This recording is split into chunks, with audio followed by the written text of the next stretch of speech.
help me to understand.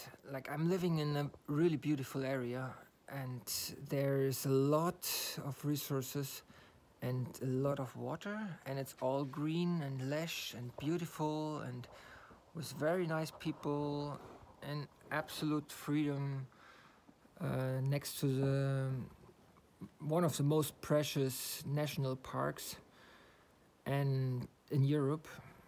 So, and having most beautiful animals all the time with you, and nobody wants to do it. Like, there's almost nobody anymore here, and nobody's coming back. So mass extinction is like first people disappearing, and then the animals, and with the animals, the nature, the diversity at least. Of course you can say, oh, it's still green. Yeah, you see some trees, mostly planted from big companies, with just a few people and animals. Very low diversity, acidification of the ground, not drinkable water as a result. Like the mega machine, as you know, is from Lewis Mumford, the self-destruction, or the, yeah, Günther Anders. Anyway, not too much philosophy, but the houses here are empty and old ladies dying and people coming and saying, please keep the spirit up there in the mountains. It needs to be pastured and hay. You need to cut hay. This is a two minimum.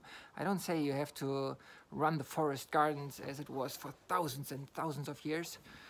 I say just cut some flowers, you know, you make the flowers by cutting the grass. So, and then feeding it to those guys, and they are so thankful. And this is such a symbiotic, such an harmony. It's giving you so much power.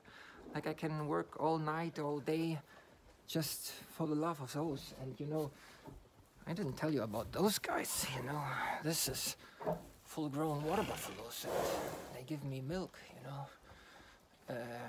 Most incredible. And with this milk I can feed my family. Like, it's very high price, €3 for a liter, even at this time. And the fermented stuff and the meat and everything you get, because you have to cut the bulls. It's no way around. They kill each other if you don't do it. Have a look what they're doing in Southeast Asia with bullfights with water buffaloes, you know. So they die, and so you can eat them. And they still love you, you know. These are, yeah, it's too dark here. I'm very downshifting, like trying to have my running costs as low as possible. But being outside with them all the time and eating their products keeps you running. And then you are in the orchards, and if you take care for them, they feed you.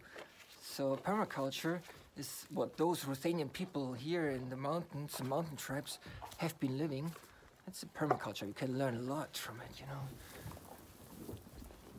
Like, those animals teach you how to have roots, how to earth yourself.